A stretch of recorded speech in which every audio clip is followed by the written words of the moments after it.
Hey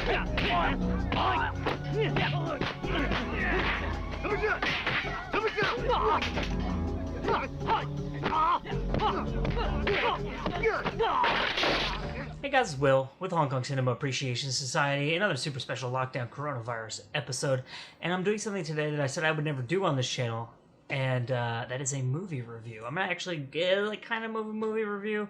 I just saw this movie for the first time, and I thought I would just come in here and kind of share my thoughts and talk about it, and give you a little kind of like, if you like this kind of thing, maybe you'll like it. If you don't, maybe you won't. I don't know. So the movie is Blood-Stained Tradewinds, and I have it right here, as you can see. So the story behind this DVD is I was looking up the filmography of Wai-Sei Lee, who is in A Better Tomorrow, and he's in The Big Heat, the Johnny To movie, and like a bunch of other kind of movies like that. And if you've seen like kind of like Hong Kong action movies from that era, you'll definitely recognize him. And I came upon this movie as I was kind of wandering around IMDb or whatever it was, and I thought, hey, that looks kind of cool. I should check that out. So then, not long after that, I was at Amoeba Records in Hollywood, and I found this for, I don't know if you can see that, but it was $2.99. Hell yeah, that's a bargain. So I picked it up, and then it took me 2 years to watch it. That was actually 2 years ago. It was July of, what is it now, 2020? So it was July of 2018. And it was just kind of like sitting in my enormous pile of movies that I needed to watch, which, as you can see, this is not my to-watch pile. I've already seen basically everything here.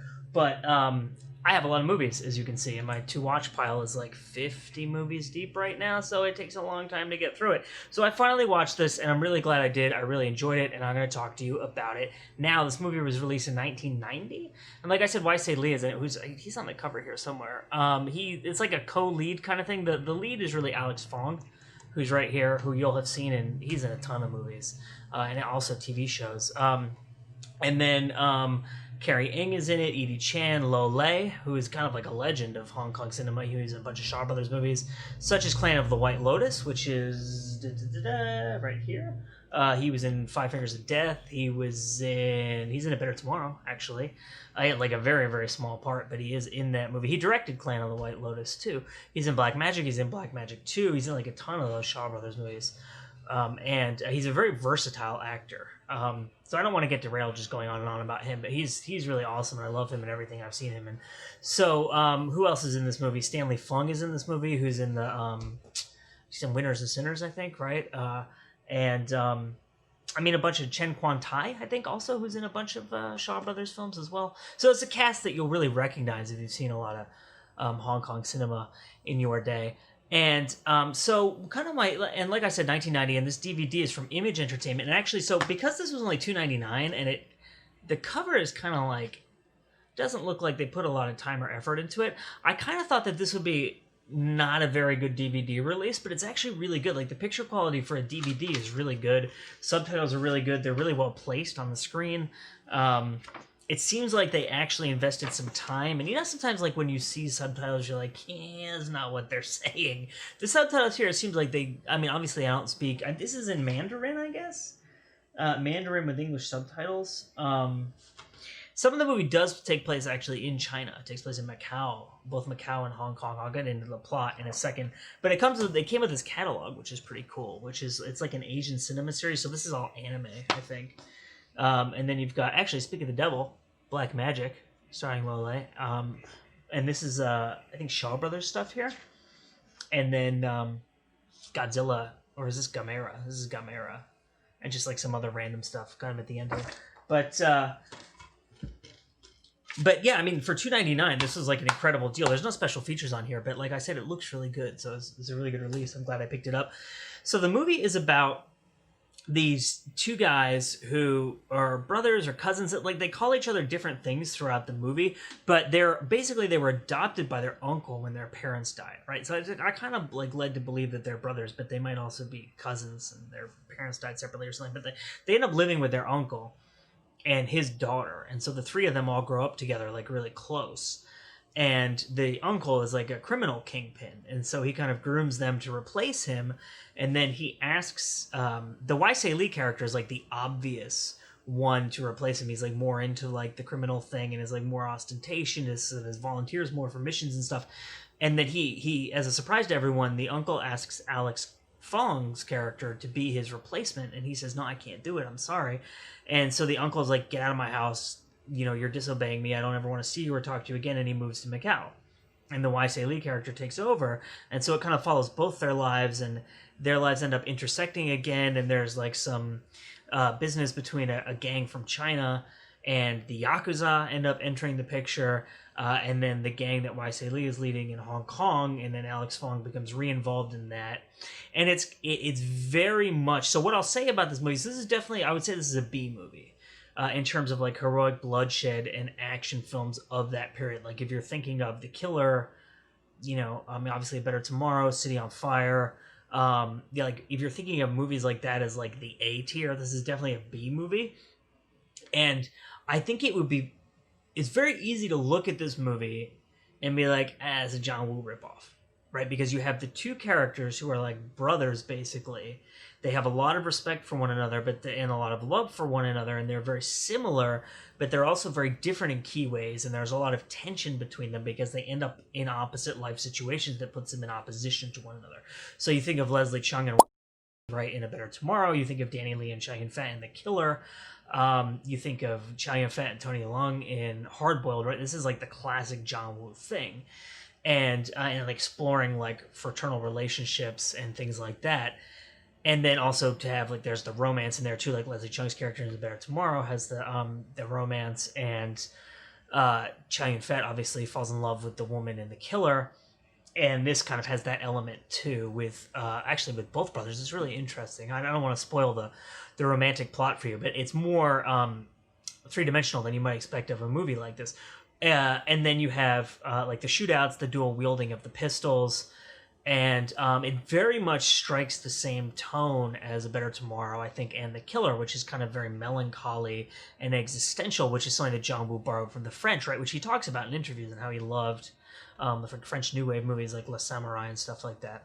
And so it would be very easy to look at this movie and be like, it's a John Woo knockoff. It's like a B caliber, heroic bloodshed, Better Tomorrow, Killer, whatever ripoff, and it's a decent movie. But it's, nothing special. So I think that there's an opposite angle to look at that from that very, very much changes the way that you perceive this movie. Before I get into that, I'm going to talk very briefly about the fact that this movie has so much story that it could be like an entire TV series. And I'm not talking about like one TV season. I'm like, you could get like 4 seasons out of this. Like, it's insane. Like, each character has this really complex and really textured and very rich backstory.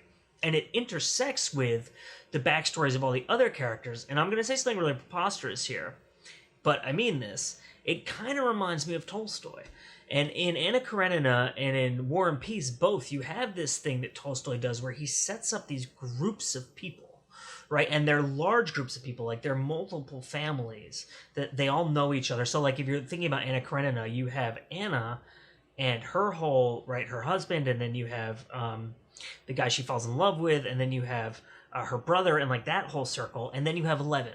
Right, and Levin is friends with her brother, and that's how those worlds intersect. But Levin is doing like a totally different thing, like off in his own world, right? And they're the two kind of central narratives of that. But it creates this huge world that's so much bigger than any story or character, and that's where a lot of, I think, the power of Tolstoy comes from. So, in a 90-minute movie, you don't have time to articulate that kind of epic sweep and emotional power that Tolstoy is able to articulate in like 900 pages, right? Or I guess in the case of War and Peace, like 1,200 pages. So since you don't have this like epic length that Tolstoy provides himself, this is a 90-minute movie, what you end up getting is a very impressionistic narrative, right? So when you look at a movie like The Killer, for instance, or a Hard Boiled is another good example, right? In each situation that those characters are living, you're living it with them. From the opening event to the closing event, you go on their journey with them, right? That's a very direct and very literal narrative. I'm going to mention a movie that's completely different from this movie, but I think you can draw some narrative similarities. Inglourious Basterds, right? That's a movie that has, I think, 5 sequences in it that take place over the course of years. And in between those sequences, tons and tons of stuff happens. Through the actions and the dialogue of those sequences, all the gaps are filled in for you. right? This movie is kind of similar to that in that it has these kind of like longer scenes where you get a lot of information and a lot of character motivation and a lot of direction as to like, here's where we're going in the future. But you skip over large parts of the lives of these characters so that you can get from the beginning to the end in the length of a feature film. Because like I said, like, this is a huge story. That brings me to my next point, which is the kind of the flip side from which you can look at this movie. This film, I didn't mention the director yet, did I? Chor Yun, right? It might be Chor Yun. I think it's Chor Yun. He's directed some of my all-time favorite Shaw Brothers movies, including Black Lizard, which I love, and I did an episode of why I like this movie on that film. He also did Bat Without Wings, which I also love and might do for a future episode of why I like this movie. He did Death Duel, which is a fantastic movie that I really love. He did The Sentimental Swordsman, and he was making movies like in the 50s, like at a time when there wasn't like the industrial scale massive film industry that we think of with the Shaw Brothers with Golden Harvest. Like, he's like a serious OG of Hong Kong cinema. And funnily enough, most people probably would recognize him from, I think he plays the villain in Police Story, the Jackie Chan film. He's like that guy who's laughing and is like, ha ha ha ha, we must get Jackie Chan, if you're familiar with the old school English dub, because he acts too, but he's primarily a director. So when you look at this film from the perspective of the fact that he directed it, to me it almost is like a Shaw Brothers film with guns instead of swords. Because there are a lot of Shaw Brothers movies that cover epic time spans and do that impressionistic narrative thing, where the characters have these huge, detailed, like very rich, sad, enormous, like, backstories, and the story moves very quickly and is a relatively short film, and it covers years and years and years worth of the lives of these characters by giving you like these key scenes that fill in a lot of gaps, but you don't actually live every moment with those characters. And so while on the one hand you could be like, it's like a John Woo kind of rip-off B movie, that has this kind of all this story crammed into 90 minutes. The flip side of that is it really does remind me of a Shaw Brothers film. And given the fact that, and this is actually, if I'm not mistaken, this is Chor Yun's last film. But given the fact that you have this really seasoned filmmaker who made all these films with the Shaw Brothers, I think you get this really interesting alternative take on it. So the movie is Bloodstained Tradewinds, and I really enjoyed it. Like, it's not a great movie. Like I said, it's definitely a B movie, but I'm glad I watched it. I enjoyed it. I've been putting clips from this on our Instagram, so if you've seen those, you'll kind of be familiar with it. And I'll put some maybe on YouTube if people are interested in checking it out, just like a couple minutes here and there, maybe some of the action sequences and stuff. But my name is Will. This is Hong Kong Cinema Appreciation Society. I thank you very much for watching, and we will see you next time.